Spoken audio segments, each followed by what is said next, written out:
here. This building is on the Cotton Gardens estate, and it's three large towers, as you can see. But just over there, there is a low rise. It's mostly one-storey bungalows, but also some lower blocks. And one of the reasons that Architects for Social Housing got involved in these issues is that part of the estate was condemned for demolition by Lambeth Labour Council. It's one of 6 estates in the borough which are up for regeneration, 2 of which, Central Hill and Cressingham Gardens, have already been condemned. It's around about 1,000 homes. There are, apart from Knight's Walk, which is going to be partially demolished, unfortunately the part which is the council tenants. Apart from that, there are 2 other council estates in the borough, Westbury and Fenwick, which are also facing demolition as well. Now, what we do at Architects for Social Housing, we go into these campaigns and we realised there was no need to demolish these estates to increase the housing capacity on them. Generally with the estates that we work with, and we propose alternatives to demolition, architectural alternatives to demolition, we find we can increase the housing capacity on these estates by up to 45%.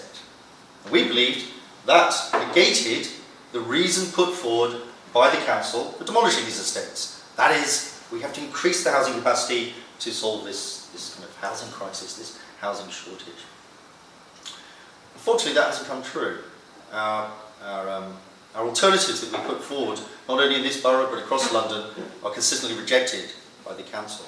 And that made us start thinking, so what is actually the origin of this housing crisis? As Geraldine said, last Thursday we tried to ask this question.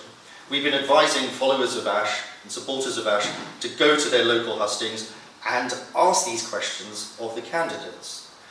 In Lambeth, we have a Labour council and 3 Labour MPs.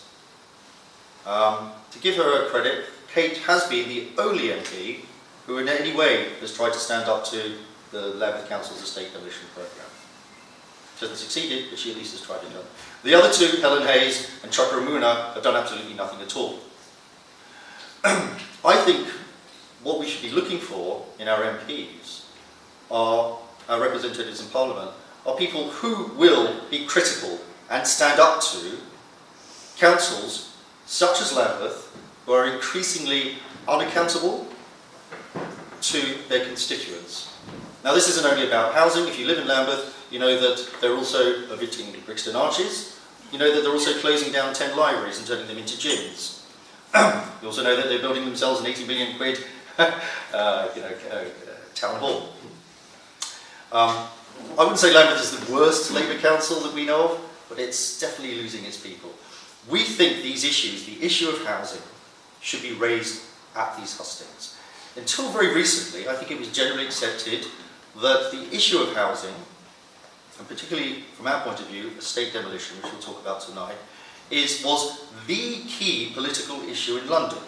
Last year, at the mayoral elections, all the candidates agreed this is what this campaign was about, what this election of the mayor is about.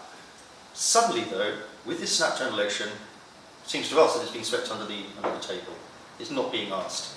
At Thursday's hustings, housing came in at number 10 of the questions. It came after fox hunting, cycle lanes, God knows what else. So, we accepted the challenge, which was very legitimately put to our own hustings, and to invite the candidates in to talk about this.